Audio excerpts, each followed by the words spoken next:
एक बाईस एका बाईचा कितपत द्वेष करू शकते, कितपत राग करू शकते बघा. मुलगा लव्ह मॅरेज करून येतो. लव्ह मॅरेज पण करतो ते कास्टमध्येच, काही अदर कास्टमध्ये लव्ह मॅरेज तो करत नाही. पण आईला मुलगी आवडत नाही. मुलगी आवडत नाही आणि मुलीच्या घरचं जे बॅकग्राऊंड आहे ही मध्यमवर्गीय आहे, ते सुद्धा आवडत नाही. आईला असं वाटतं की माझ्या मुलाला खूप छान मुलगी मिळाली असती, सुंदर मुलगी मिळाली असती. यांनी काय नॉर्मल दिसणारी मुलगी आणली. माझा मुलगा तर खूप सुंदर आहे दिसायला आणि घरची पण ही काही चांगली नाही आहे. आता माझ्या मुलाला हुंडा पण नाही मिळाला आणि पुढे चालून पण काही पैशाची मदत माझ्या मुलाला होणार नाही. आता कसं काय? हाच डोक्यात राग ती प्रत्येक वेळेस ठेवते. 1 महिना जातो. 1 महिन्यानंतर ती सगळं काढते, की मीच असं केलं, मीच तसं केलं. तुम्ही तरी कोर्ट मॅरेज केलं, तुम्ही लव्ह मॅरेज केलं, तुम्ही असं लग्न केलं, तसं लग्न केलं आणि लोकांसाठी म्हणून ती एक छोटंसं रिसेप्शन देते त्यांच्या लग्नाचं. मन नसतानाही छोटंसं रिसेप्शन देते. तर ते रिसेप्शनला लागलेले काही पैसे थोडेफार ती आयुष्यभर त्या मुलीला ऐकवते, की तुझे वडील मला देणार होते पैसे, ते पैसे अजून दिलेले नाहीत. त्या पैशांमध्ये आमचं असं झालं असतं, त्या पैशांमध्ये आमचं तसं झालेलं असतं. ती मुलगी बिचारी गपचूप ऐकत राहते.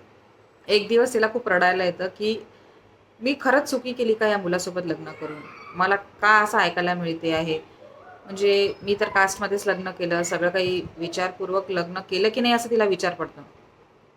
ती बिचारी रडते, की मला खूप काही ऐकायला मिळतंय, टॉन्टिंग करते सासूबाई सारखी-सारखी. तिला असं वाटतं की नाही कालांतराने ठीक होईल. आता तर हे नवीन-नवीन आहे. होऊ शकते त्यांच्या मनात राग असेल असं झाल्यामुळे.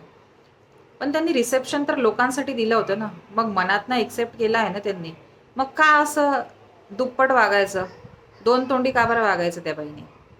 रिसेप्शन दिलं, सगळ्या लोकांसमोर तू एक्सेप्ट केलं आहे. मग मनाने एक्सेप्ट करायचंच नव्हतं, तर मग त्या मुलीचं आणि मुलाचं तू रिसेप्शनच द्यायचं नव्हतं. बरं ते ठीक आहे. मग त्याच्यानंतर ती तो द्वेष कितपत, किती वर्ष मनात ठेवते आणि तो राग किती दिवस चालवते, हे मी तुम्हाला पुढच्या सगळ्या व्हिडिओमध्ये सांगणार आहे.